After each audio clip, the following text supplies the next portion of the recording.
बंद कमरे का राज। नमस्कार दोस्तों, आज की इस रहस्यमयी और रोंगटे खड़े कर देने वाली कहानी में आपका स्वागत है। अगर आप पहली बार इस चैनल पर आए हैं तो वीडियो के अंत तक जरूर देखें और अगर कहानी अच्छी लगे तो चैनल को सब्सक्राइब करना न भूलें। चलिए अब शुरू करते हैं आज की कहानी। तारांकन। भाग 1। अनजान शहर। गोरखपुर शहर के एक पुराने मोहल्ले में स्थित था वह विशाल पुराना हवेली जिसे लोग सेठ की हवेली के नाम से जानते थे। ऐसा कहा जाता था कि इस हवेली के मालिक सेठ दयाराम अग्रवाल का परिवार एक रहस्यमय तरीके से गायब हो गया था और तब से यह हवेली खाली पड़ी थी। कई लोगों का कहना था कि रात के समय वहां से अजीब आवाजें आती हैं और कई बार तो किसी ने रोशनी भी देखी थी, जबकि हवेली में बिजली का कनेक्शन वर्षों पहले काट दिया गया था। वीरेंद्र सिंह एक युवा पत्रकार था जिसे रहस्यमयी कहानियों से जुड़ी रिपोर्टिंग का शौक था। जब उसने सेठ की हवेली के बारे में सुना तो वह तुरंत इस मामले की तह तक जाने की ठान ली। वह अपने कैमरामैन सुरेश के साथ हवेली के बाहर पहुंचा। कितनी भव्य हवेली है, सुरेश ने कैमरा सेट करते हुए कहा। हाँ, लेकिन अब तो बस खंडहर बनकर रह गई है, वीरेंद्र ने हवेली की जर्जर दीवारों को देखते हुए जवाब दिया। चलो अंदर चलकर देखते हैं। दोस्तों, क्या आप भी वीरेंद्र और सुरेश की जगह होते तो इस हवेली में जाने की हिम्मत करते? नीचे कमेंट करके बताइए। तारांकन। हवेली का मुख्य द्वार बंद था, लेकिन पीछे की ओर से एक छोटा दरवाजा खुला मिला। वीरेंद्र और सुरेश धीरे से अंदर घुसे। अंदर घुप अंधेरा था, सिर्फ खिड़कियों से आ रही धूप की किरणें ही रोशनी का एकमात्र स्रोत थीं। सुरेश, टॉर्च जला, वीरेंद्र ने कहा। सुरेश ने अपनी टॉर्च जलाई और कैमरा चालू किया। हवेली का अंदरूनी हिस्सा धूल और मकड़ियों के जालों से भरा था। फर्नीचर पर मोटी धूल की परत जमी थी, मानो सालों से कोई हिला तक नहीं था। देखो वीरेंद्र, ये तस्वीरें, सुरेश ने दीवार पर लगी पुरानी तस्वीरों की ओर इशारा किया। वीरेंद्र ने टॉर्च की रोशनी तस्वीरों पर डाली। एक बड़ी तस्वीर में सेठ दयाराम अपनी पत्नी और 2 बच्चों के साथ खड़े थे। सभी मुस्कुरा रहे थे, लेकिन उनकी आंखों में एक अजीब सा भाव था, जैसे डर। ये लोग तो बिल्कुल सामान्य लग रहे हैं, वीरेंद्र ने कहा। फिर अचानक क्यों गायब हो गए? वे आगे बढ़े और हवेली के विभिन्न कमरों का निरीक्षण करने लगे। एक कमरे में पुरानी किताबें बिखरी पड़ी थीं, एक में बच्चों के खिलौने थे, जबकि रसोई घर में बर्तन ऐसे रखे थे जैसे किसी ने जल्दबाजी में छोड़ दिए हों। ऐसा लगता है जैसे वे लोग किसी आपात स्थिति में भागे हों, सुरेश ने कहा। हाँ, लेकिन किससे? वीरेंद्र ने सवाल किया। दोस्तों, क्या आपको लगता है कि सेठ का परिवार किसी खतरे से भागा था, या फिर कोई और रहस्य है? अपने विचार कमेंट में शेयर करें। तारांकन। जैसे जैसे शाम होने लगी, हवेली के अंदर अंधेरा और गहरा होता गया। वीरेंद्र और सुरेश पहली मंजिल पर पहुंचे, जहां अधिकतर शयनकक्ष थे। सभी कमरे खुले थे, सिवाय एक के जिस पर बड़ा सा ताला लगा था। इस कमरे में क्या होगा? सुरेश ने उत्सुकता से पूछा। नहीं जानता, लेकिन लगता है ये कोई खास कमरा है, वीरेंद्र ने ताले को हिलाते हुए कहा। काश हमारे पास चाबी होती। तभी अचानक उन्हें नीचे से कुछ गिरने की आवाज आई। दोनों चौंक गए। क्या था वह? सुरेश की आवाज कांप रही थी। शायद कोई बिल्ली या चूहा होगा, वीरेंद्र ने कहा, हालांकि उसका दिल भी तेजी से धड़क रहा था। चलो देखते हैं। वे धीरे धीरे सीढ़ियों से नीचे उतरे। मुख्य हॉल में पहुंचकर उन्होंने देखा कि एक पुराना फोटो फ्रेम फर्श पर पड़ा था। अजीब है, वीरेंद्र ने फ्रेम उठाते हुए कहा। ये तो वही फोटो है जो हमने ऊपर देखी थी। लेकिन जब उसने फोटो को करीब से देखा तो उसके होश उड़ गए। फोटो में सेठ दयाराम और उनका परिवार तो था, लेकिन इस बार वे मुस्कुरा नहीं रहे थे। उनके चेहरों पर आतंक का भाव था और उनके पीछे एक काली छाया खड़ी थी। सुरेश, ये देखो, वीरेंद्र की आवाज थरथरा रही थी। सुरेश ने फोटो देखा और पीछे हट गया। ये तो वही फोटो है, लेकिन अलग कैसे हो सकती है? तभी अचानक हवेली में सभी दरवाजे और खिड़कियां धड़ाम से बंद हो गईं। बाहर से आने वाली थोड़ी बहुत रोशनी भी अब नहीं थी। वे पूरी तरह अंधेरे में थे, सिर्फ उनकी टॉर्च की रोशनी ही थी। क्या हो रहा है ये? सुरेश चिल्लाया। शांत रहो, वीरेंद्र ने कहा, हालांकि वह खुद भी डरा हुआ था। शायद तेज हवा चल रही है। लेकिन उन्हें पता था कि यह हवा नहीं थी, कुछ और था, कुछ अदृश्य, कुछ अज्ञात। दोस्तों, अब कहानी रोमांचक मोड़ पर है। आपको क्या लगता है, वीरेंद्र और सुरेश के साथ क्या होने वाला है? वीडियो लाइक करके आगे बढ़ें। तारांकन। भाग 2। भूतिया आवाजें। वीरेंद्र और सुरेश ने हवेली से निकलने का प्रयास किया, लेकिन सभी दरवाजे जैसे किसी अदृश्य शक्ति से बंद कर दिए गए थे। खिड़कियां भी नहीं खुल रही थीं। हमें यहां से निकलना होगा, सुरेश ने भयभीत होकर कहा। हाँ, लेकिन कैसे? वीरेंद्र ने चारों ओर देखते हुए कहा। सभी रास्ते बंद हैं। तभी उन्हें एक धीमी, सिसकती हुई आवाज सुनाई दी। आवाज ऊपर से आ रही थी, शायद उसी बंद कमरे से जिसमें ताला लगा था। क्या तुमने सुना? वीरेंद्र ने सुरेश की ओर देखा। सुरेश का चेहरा पीला पड़ गया था। हाँ, वह रो रही है। आवाज एक महिला की थी, जो धीरे धीरे रो रही थी और कुछ बुदबुदा रही थी। हमें ऊपर जाना चाहिए, वीरेंद्र ने कहा। क्या तुम्हारा दिमाग खराब है? उस आवाज की ओर जाना। सुरेश हैरान था। हाँ, शायद वहां कोई मदद की जरूरत में है, और शायद वही हमें बता सके कि यहाँ क्या हो रहा है। सुरेश अनिच्छा से सहमत हुआ और दोनों फिर से ऊपर जाने लगे। हर कदम के साथ आवाज थोड़ी और स्पष्ट होती गई। जब वे बंद कमरे के सामने पहुंचे तो आवाज़ अब बिल्कुल साफ थी। एक महिला रो रही थी और कह रही थी, मेरे बच्चे, उन्हें बचाओ। वीरेंद्र ने दरवाजे पर हाथ रखा और धीरे से धक्का दिया। आश्चर्य की बात थी कि दरवाजा खुल गया, जबकि बाहर से ताला लगा था। कमरे के अंदर अंधेरा था, लेकिन उनकी टॉर्च की रोशनी में वे देख सकते थे कि यह एक बच्चे का कमरा था। दीवारें नीले रंग की थीं, एक छोटा सा पलंग कोने में रखा था और खिलौने चारों ओर बिखरे पड़े थे। लेकिन कमरे में कोई नहीं था। आवाज़ अब नहीं आ रही, सुरेश ने कहा। वीरेंद्र ने कमरे का निरीक्षण किया।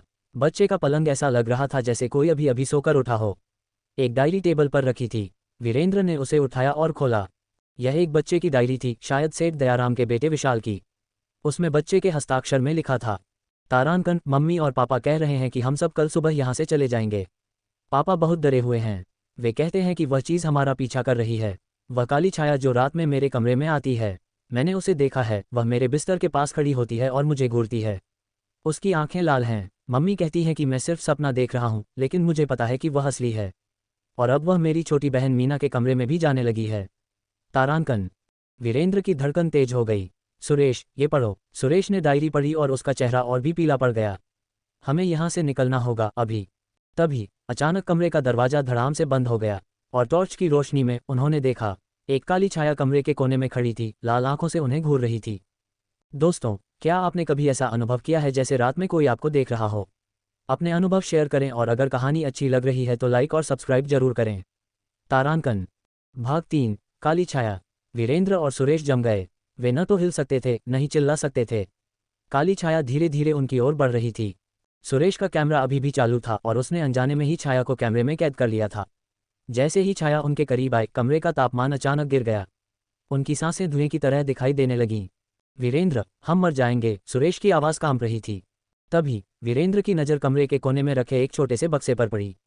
बक्से से एक हल्की सी चमक आ रही थी। वह धीरे धीरे उस ओर बढ़ा, जबकि काली छाया अभी भी उनकी ओर आ रही थी। बक्से में एक पुराना लॉकेट था, जिसमें एक छोटी सी तस्वीर थी, एक महिला और 2 बच्चों की। पीछे लिखा था, मेरा परिवार, मेरा सब कुछ, दयाराम। वीरेंद्र ने लॉकेट को उठाया और उसे काली छाया की ओर दिखाया। अचानक छाया पीछे हटने लगी और एक दर्दनाक चीख के साथ गायब हो गई। कमरे का दरवाजा फिर से खुल गया। क्या हुआ? सुरेश हैरान था। पता नहीं, वीरेंद्र ने लॉकेट को देखते हुए कहा। लगता है इस लॉकेट में कुछ है जो उस छाया को डराता है। वे जल्दी से कमरे से बाहर निकले और नीचे की ओर भागे। लेकिन जैसे ही वे मुख्य हॉल में पहुंचे, उन्होंने देखा कि हवेली के सभी दरवाजे और खिड़कियां अभी भी बंद थीं। अब क्या करें? सुरेश ने पूछा। हमें इस रहस्य को सुलझाना होगा, वीरेंद्र ने कहा। तभी हम यहाँ से बाहर निकल पाएंगे। उन्होंने हवेली के अन्य हिस्सों की खोजबीन शुरू की। एक पुराने स्टडी रूम में उन्हें सेठ दयाराम की डायरी मिली। उसमें लिखा था, तारांकन, मैंने एक गलती की है, एक बहुत बड़ी गलती। मैं उस आदमी से नहीं मिलना चाहिए था। उसने मुझे अपार धन का वादा किया था, बदले में सिर्फ एक छोटी सी चीज़ मांगी थी, मेरे परिवार का प्रतिनिधित्व। मैंने समझा कि वह सिर्फ हमारी तस्वीर चाहता है, लेकिन उसका मतलब कुछ और था, कुछ अंधकार में। अब वह हमारा पीछा कर रहा है। वह काली छाया, वह मेरे बच्चों को ले जाना चाहती है। मैंने उस तांत्रिक से एक लॉकेट लिया है जो कहता है कि यह हमें बचा सकता है, लेकिन मुझे नहीं पता कि यह कब तक काम करेगा। हमें यहाँ से जाना होगा, दूर, बहुत दूर। तारांकन। अचानक हवेली में सभी जगह से आवाज़ें आने लगी, सिसकियाँ, चीखें, रोना। और फिर वे आवाज़ें एक में मिल गईं, हमें बचाओ, हमें बचाओ। दोस्तों, सेठ दयाराम ने ऐसी कौन सी गलती की थी? और यह काली छाया क्या चाहती है? नीचे कमेंट में अपने विचार बताएं। तारांकन भाग 4। सच्चाई का सामना। वीरेंद्र और सुरेश अब समझ गए थे कि वे किसी साधारण भूतिया हवेली में नहीं फंसे थे। ये कुछ गहरा था, कुछ और भी अंधकार में। लगता है सेठ दयाराम ने किसी अंधकार शक्ति से सौदा किया था, वीरेंद्र ने कहा। और उसने अपने परिवार को दांव पर लगा दिया। लेकिन वे सब कहाँ गए? सुरेश ने पूछा। तभी उन्हें एक और आवाज़ सुनाई दी, इस बार एक बच्चे की आवाज़, हम यहीं हैं, हम कभी नहीं गए। वे चौंक गए और आवाज़ की दिशा में देखा। वहाँ कुछ नहीं था, लेकिन सुरेश के कैमरे की स्क्रीन पर वे देख सकते थे, 3 आकृतियाँ उनके सामने खड़ी थीं, एक महिला और 2 बच्चे। वे कैमरे में दिखाई दे रहे हैं, सुरेश ने कांपते हुए कहा। हमें बचाओ, महिला ने कहा, उसकी आवाज़ जैसे दूर से आ रही थी। उसने हमारी आत्माओं को यहाँ बंद कर दिया है। वह काला आदमी। कौन है वह काला आदमी? वीरेंद्र ने पूछा। वह जिसे मेरे पति ने बुलाया था, धन के लिए। उसने हमारी आत्माओं को बंद कर दिया और हमारे शरीर ले गया। लेकिन हम आपकी मदद कैसे कर सकते हैं? वीरेंद्र ने पूछा।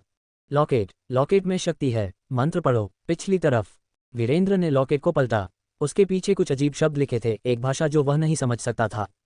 मैं इसे नहीं पढ़ सकता, उसने कहा। सिर्फ पढ़ने की कोशिश करो। महिला ने कहा, जल्दी, वह आ रहा है। तभी हवेली में चारों ओर से दरवाजे खड़खड़ाने लगे, खिड़कियां कांपने लगीं और एक गहरी भयानक आवाज गूंजी, वे मेरे हैं, मेरे। वीरेंद्र ने घबराकर लॉकेट पर लिखे शब्दों को पढ़ना शुरू किया, हालांकि वह नहीं जानता था कि वे क्या मायने रखते हैं। जैसे जैसे वह पढ़ता गया, हवेली कांपने लगी, दीवारें हिलने लगी, फर्श दरकने लगा। सुरेश अब पूरी तरह भयभीत था। हम मर जाएंगे। नहीं, वीरेंद्र ने अंतिम शब्द पढ़ते हुए कहा, हम उन्हें बचाएंगे। अचानक एक तेज रोशनी हवेली में फैल गई, एक भयानक चीख सुनाई दी और फिर सब कुछ शांत हो गया। जब रोशनी कम हुई, वीरेंद्र और सुरेश ने देखा कि वे अब अकेले नहीं थे। उनके सामने 3 लोग खड़े थे, वही महिला और 2 बच्चे, लेकिन अब वे साफ दिखाई दे रहे थे, न कि सिर्फ कैमरे की स्क्रीन पर। आपने हमें मुक्त कर दिया, महिला ने मुस्कुराते हुए कहा। धन्यवाद। दोस्तों, क्या आपने कभी सोचा है कि अगर भूत सच में होते हैं तो वे क्या चाहते होंगे? अपने विचार कमेंट में साझा करें और अगर आपको ये कहानी पसंद आ रही है तो वीडियो को लाइक और शेयर करना न भूलें। तारांकन भाग 5, अंतिम सच्चाई। लेकिन सेठ दयाराम कहाँ हैं? वीरेंद्र ने पूछा। महिला का चेहरा उदास हो गया। उसने अपनी आत्मा बेच दी थी, उस काले आदमी को, हमें बचाने के लिए। क्या मतलब? सुरेश ने पूछा। मेरे पति ने एक गलती की थी, महिला ने बताया। उन्होंने धन के लिए उस काले आदमी से सौदा किया था, लेकिन उन्हें नहीं पता था कि वह क्या मांगेगा। जब उसने हमारी आत्माओं को मांगा तो मेरे पति ने मना कर दिया। फिर उस काले आदमी ने हम पर हमला किया। महिला की आंखों से आंसू बहने लगे। मेरे पति ने हमें बचाने के लिए अंतिम कोशिश की। उन्होंने एक तांत्रिक की मदद से ये लॉकेट बनवाया और हमारी आत्माओं को इस हवेली में बंद कर दिया ताकि वह काला आदमी हमें न ले जा सके। लेकिन इसका मतलब था कि हम हमेशा के लिए यहीं फंस गए।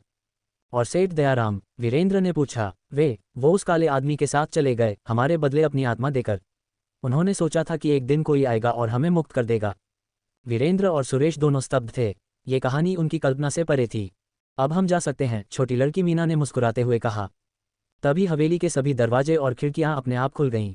बाहर सुबह हो चुकी थी, वे पूरी रात हवेली में थे। लेकिन सेठ दयाराम का क्या होगा? क्या हम उन्हें भी बचा सकते हैं? वीरेंद्र ने पूछा। महिला ने दुखी होकर सिर हिलाया। नहीं, वह बहुत देर हो चुकी है, वे अब उस अंधकार का हिस्सा हैं। दोस्तों, क्या आपको लगता है कि कोई इंसान अपने परिवार को बचाने के लिए अपनी आत्मा दे सकता है? नीचे कमेंट में अपने विचार साझा करें। तारांकन। तभी अचानक उन्हें एक गहरी आवाज़ सुनाई दी, मैं वापस आऊंगा, तुम नहीं जीत सकते। महिला डर गई। हमें जाना होगा अभी, वह अभी भी यहाँ है। वीरेंद्र ने लॉकेट को महिला को दिया। इसे ले जाओ, इससे तुम सुरक्षित रहोगी।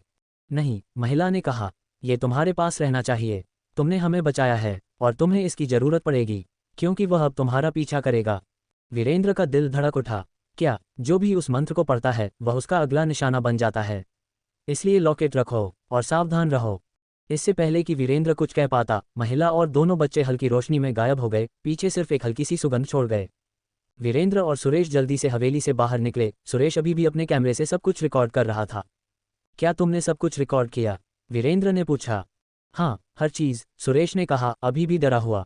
तो चलो इस कहानी को दुनिया को बताते हैं।